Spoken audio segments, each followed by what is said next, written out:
क्या कहती है जयपुर की पिच रिपोर्ट? क्या संजू शतक लगाएंगे या बोल्ट निकालेंगे सबसे ज्यादा विकेट? जानिए क्या कहती है जयपुर की पिच। पंत तलाश रहे पहली जीत, सैमसन तैयार कर रहे रजवाड़े वाली फौज। क्या जयपुर जाकर जीत पाएगी दिल्ली? 40 ओवर के मुकाबले पर गहराया सस्पेंस। क्या सीजन में पहली बार 10-10 ओवर का होगा मैच?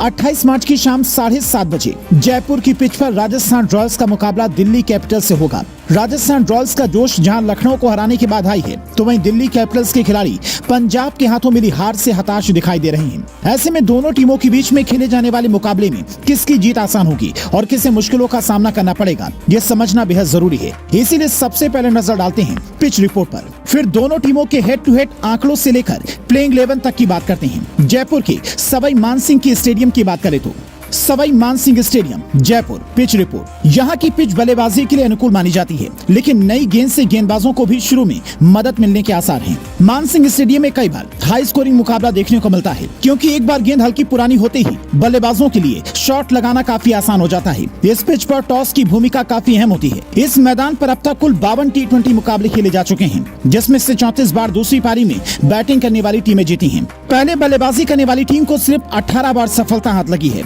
ऐसे में जो भी टीम टॉस जीतेगी वो पहले बॉलिंग का फैसला कर सकती है। अगर दिल्ली कैपिटल्स की टीम टॉस जीतकर पहले बैटिंग चुनती है, तो जाहिर सी बात होगी कि संजू सैमसन के सुरमा खिलाड़ी विरोधी टीम को अपने घर में कम स्कोर पर रोकने की कोशिश करेंगे। अगर दोनों टीमों के हेड टू हेड आंकड़े यानी कि दोनों के बीच खेले गए अब तक के मुकाबलों के आंकड़े देखें तो फर्क साफ समझ में आता है। अब तक कुल 27 मैचों में दिल्ली कैपिटल्स और राजस्थान रॉयल्स आमने सामने हुई है, जिससे 14 में आरआर को जीत मिली है, जबकि दिल्ली कैपिटल्स ने 13 में जीत हासिल की है। आईपीएल 2023 में इकलौती भिड़ंत में आरआर को जीत मिली थी। डीसी ने इस टीम के खिलाफ सर्वोच्च स्कोर 207 बनाया है, जबकि आरआर का सर्वाधिक स्कोर 222 रन है। यानी आंकड़े इस बात की गवाही दे रहे हैं कि अगर दोनों टीमों के धुरंधरों ने शानदार खेला तो फिर रनों का अंबार लग सकता है। हालांकि दिल्ली कैपिटल्स के लिए दिक्कत की बात यह है कि जिस पिच पर उनका ये मुकाबला होना है, वहां उसे अब तक 6 में से सिर्फ 2 मैचों में जीत मिली है।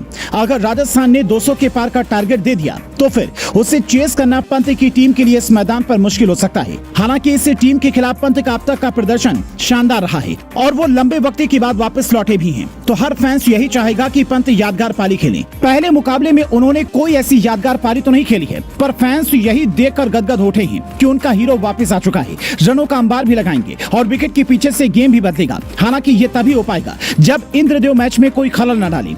मौसम विभाग का अनुमान कहता है कि रनों की बारिश से पहले फैंस को रियल बारिश देखने को मिल सकती है। 28 मार्च को जयपुर में गरज के साथ छींटे पड़ने की आशंका है। इसके अलावा बारिश का भी अनुमान जताया गया है। दिन के समय धूप खिली रहेगी, लेकिन शाम ढलने के बाद मौसम करवट बदल सकता है। चूंकि मैच शाम को 7:30 बजे शुरू होना है, इसीलिए इस बात की आशंका भी जताई जा रही है कि थोड़ी बहुत बारिश हुई तो मैच 10-10 ओवर का भी कराया जा सकता है। हालांकि अभी इस पर कोई कंफर्मेशन सामने नहीं आया है। दोनों टीमों के प्लेइंग 11 की बात करें तो पंत की टीम में बदलाव की गुंजाइश नजर आती है। दिल्ली कैपिटल्स के तेज तर्रार साउथ अफ्रीकी गेंदबाज एंड्रिक नारकिया भारत आ चुके हैं। ऐसे में राजस्थान के खिलाफ उनका खेलना लाजमी है। वहीं चोटिल ईशांत शर्मा की जगह मुकेश कुमार भी खेल सकते हैं। रिकी भुई को बाहर कर टीम मैनेजमेंट पृथ्वी शॉ को प्लेइंग 11 का हिस्सा बना सकता है। दिल्ली कैपिटल्स की संभावित playing 11 Prithvi Shaw, David Warner, Mitchell मार्च, शेहोप, ऋषभ पंत कप्तान, अक्षर पटेल, सुमित कुमार, कुलदीप यादव, खलील अहमद, एंड्रिक नारकिया और मुकेश कुमार। वहीं राजस्थान रॉयल्स की बात करें तो संजू सैमसन पुरानी ही टीम को रिपीट कर सकते हैं, क्योंकि उस टीम ने पिछले मैच में उन्हें जीत दिलाई है।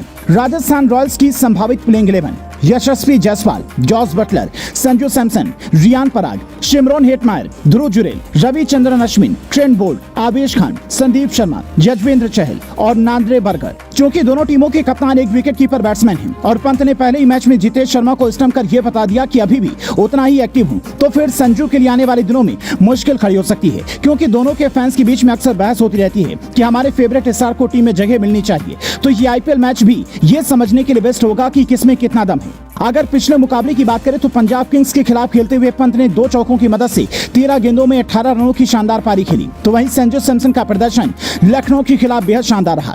लखनऊ के खिलाफ मैच में संजू ने नाबाद 82 रन बनाए थे। संजू की अर्धशतकीय पारी की मदद से ही राजस्थान ने 20 ओवर में 193 रन का स्कोर खड़ा किया था। इसके जवाब में लखनऊ की टीम 173 रन ही बना सकी थी और राजस्थान को शानदार जीत मिली। अब देखने वाली बात यह होगी कि संजू सैमसन की टीम अपनी जीत का ये इतिहास दोहरा पाती है कि नहीं, क्योंकि क्योंकि कई फैंस ये भी कहते हैं कि संजू सैमसन सिर्फ पहले मैच में ही शानदार खेल पाते हैं, उसके बाद उनका बल्ला उनसे रूठ जाता है। वो बल्ले को बड़े ही मन से उठाते हैं कि आज जाकर चौका छक्का लगाऊंगा, पर पिच पर जाते ही कुछ ऐसी गलती कर बैठते हैं कि कम स्कोर में ही पवेलियन लौटना पड़ जाता है। पंत के फैंस तो ये तक कहते हैं कि संजू सैमसन अगर टीम इंडिया में नहीं टिक पाए तो उसकी वजह उनकी किसी से पर्सनल दुश्मनी नहीं, बल्कि इसकी वजह उनका प्रदर्शन है। जैसे कुछ लोग दिन रात पढ़ते हैं, स्कूल की परीक्षा में अच्छे नंबर लाते हैं, टीचर भी उनकी वाहवाही करते हैं, पर बोर्ड परीक्षा में जाते ही उनकी कलम रुक जाती है, मन मुताबिक नंबर नहीं आते हैं, तो वो कहते हैं कि बोर्ड वालों ने नंबर ही नहीं दिया। बल्कि सच्चाई ये होती है कि बोर्ड परीक्षा के दबाव में वो लिख नहीं पाते हैं और नंबर कम आते हैं। पंत हो या फिर केएल राहुल या फिर ईशान किशन, उनके फैंस तो यही कहते हैं कि संजू सैमसन के साथ में यही हो रहा है। हालांकि संजू के फैंस इसे नहीं मानते, बल्कि उनका दावा है कि संजू सैमसन को पर्याप्त मौके नहीं मिले। अगर उन्हें भी केएल राहुल और ईशान किशन की तरह खराब परफॉर्म करने के बाद भी लगातार मौके मिल रहे होते तो फिर उनका भी परफॉर्म सुधर सकता था। आप इस बारे में क्या सोचते हैं, कमेंट कर बताएं।